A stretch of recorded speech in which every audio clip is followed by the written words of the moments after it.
So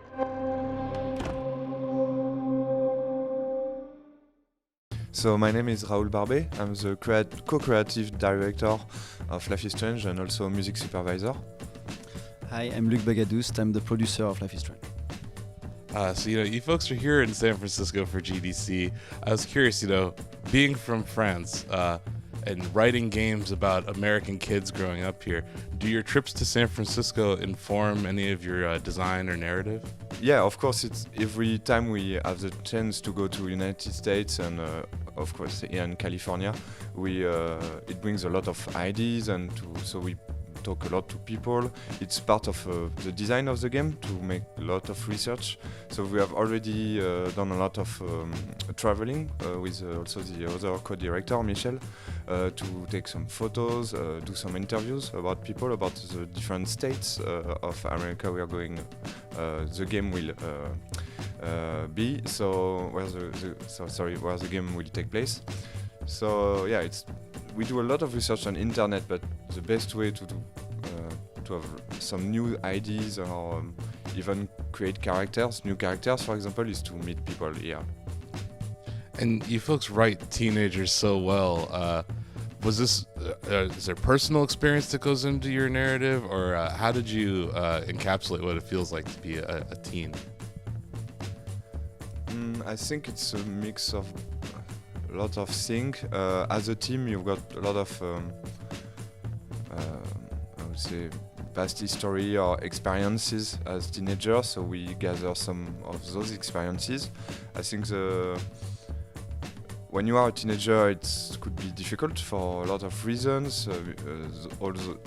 This moment of your life when you have to make difficult choices and think about the future and who you want to be as an adult is really interesting and difficult. So yeah, I think it's personal experience and also work with our writers. I think they also want to develop the character in a way and use a lot of slice of life from everywhere to create those characters. And are decision points tracked? And if so, are there any decisions that players made that surprised you folks as developers? So yeah, all the decisions, the choice you make in the game are sent to servers via metrics. So now with the laws in Europe, you have to approve, the use of your data, and we use that just simply first for a game feature.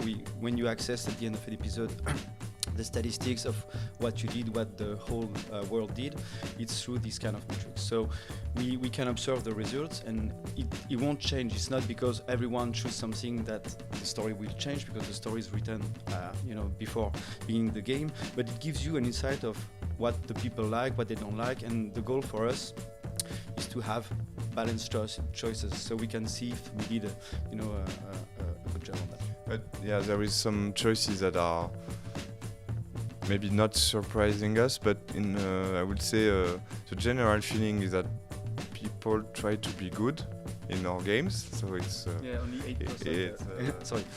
It's sometimes surprising when you see our world and our society, but in the game it's the case. So for example, for the new season, a lot of people, but it's different because it's a relation also with your younger brother, Daniel, and a lot of people are really, really kind with Daniel and really want to take care of him. So, but this was also the purpose of our game and our writing, so we are really, really happy with that. And I think you wanted maybe to talk about the dog. No, it's just the dog. It was on the first game that I think the lower statistic was about killing Frank's dog. Only 8% of people kill him and never rewind it. So. Well, I thought it was really interesting that you brought up GDPR. The Life is Strange 1 was built before GDPR. So did you have to go back into that game and update it? Question. I don't think it applied to game release previously. It would be crazy. A lot of games couldn't be out because many games for years have metrics like this. So I think it only concerned games that were not released yet, and that's why we had to integrate it quite late on Captain Spirit before Life is Strange. As a website, we've had to work on making our website up to date. It doesn't matter if we started in 1996 or not. Yeah, and even now we can we see news articles retweeted and we cannot access them from France. Some websites here in the US they don't allow us to see the news. So will we ever see Max again? Good question. I won't answer this one. I thought it was a good question, so it was worth asking. And we had another funny question from Sharif. He says, will you folks ever release a full-on nihilist 1800 goth-style game? I don't think this is our expertise. We play a lot of games, but it's a little bit far from what we're doing right now. Sure. So we'll get back to Life is Strange. What do you feel is the canon ending for Life is Strange 1? Is there one? No. For us, there is no canon ending for sure. The idea of our game, of the first one, at least, is really that we wanted to tell the story of Max, and the idea was the player will evolve also with his character, with the character of Max. We make some choices, face the consequences, and depending on how the player is feeling and want to make this player evolve, the idea is that we let this final choice. And for us, we have written both choices in the beginning of the production of the game, and for us both choices are really interesting and depends also on the experience of the player. And that's why we love to create games so much, is that with this interactivity in a story, we want really the player to make the player feel that it is on story. So it's sometimes difficult, but we hope we manage to do that a bit with the first season. So with Life is Strange 2 out, what was one of the biggest lessons that you learned from episode 1 going forward as you continue this episodic game? It's difficult to do episodic, so we should not do episodic again, and we are doing episodic again.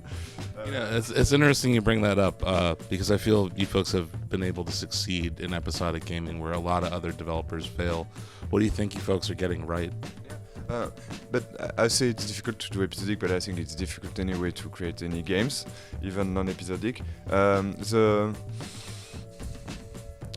I think what is really interesting with episodic is the way it pushes us to create like 5 games. So we have to focus on each game very specifically. So the structure, the way we write, the way we design is maybe shorter for one episode, so maybe sometimes more effective. In a big game, you have to work on everything at the same moment, so it's quite difficult. It could be quite difficult to have a good structure and to feel the path also for the player. So here it's easier. And having feedbacks also from the player, seeing how, for example, here episode 1 from Life is Strange 2 and episode 2 are out, so we can see how the player respond, etc. So it helps us to, I think, improve from an episode to another. After it's more on a production point of view, we knew how to create an episode, and the fact that while doing an episode you have to write the other one just after and do the motion capture, etc. So it's all mixed together, so it's quite difficult, but the team now know how to do that. So. And for both of you, what is your favorite ending in Life is Strange 1? And what was your favorite or your best choice designing the game, like a favorite scene or something like for each of you? So my favorite ending is when you leave with Chloe. It's too sad for me. I love the other ending, but it's way too sad. I cannot watch it anymore. So it will be my favorite one. And for the scene? The scene you mean in the Life is Strange series or any game you may in Life is Strange series. Favorite scene ever? Good question.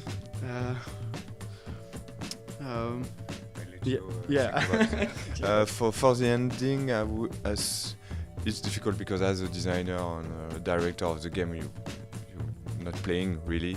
So I don't know which one I would have picked if I'm was a player, but I think it will be the one when you decide to save the city.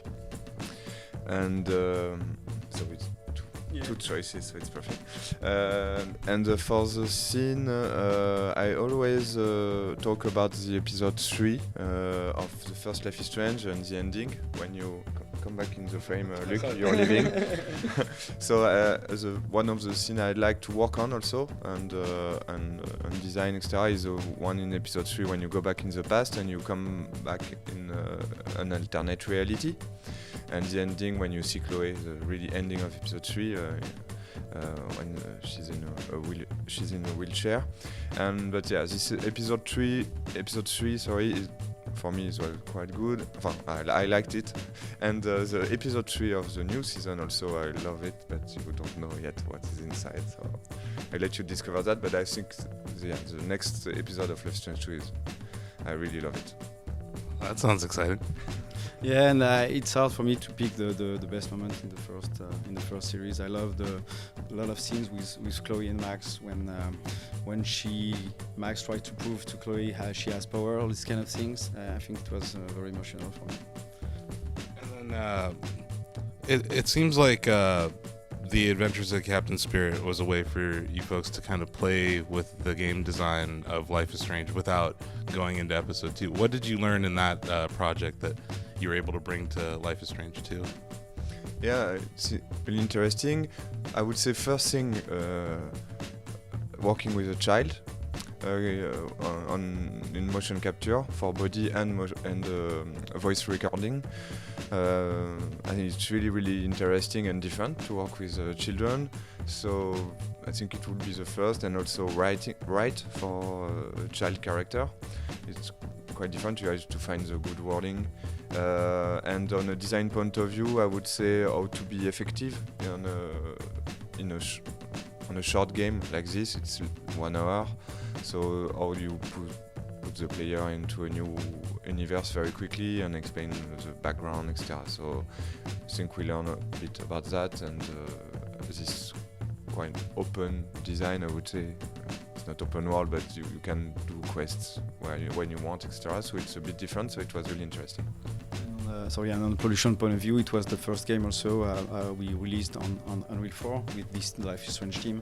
So it was very important to keep the same DNA, the art style, and all the technical stuff that were the strengths of the first Life is Strange, and improve on what could be improved. So it was a huge step. And this is kind of a broad question for both of you, but outside of your own games, what games do you feel that you like that tell a great story? And create a great story. Yeah, a game that a story-driven that you also like in the industry, if you can think of one.